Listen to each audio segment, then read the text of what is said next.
நீதிமன்றத்தில் தமிழ்நாடு அரசு கூடுதல் மனு தாக்குதல் செய்துள்ளது.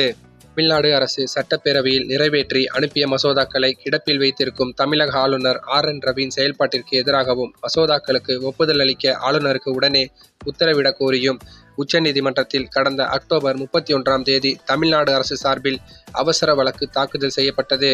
இது தொடர்பான வழக்கு விசாரணை உச்சநீதிமன்றத்தில் நடைபெற்று வருகிறது.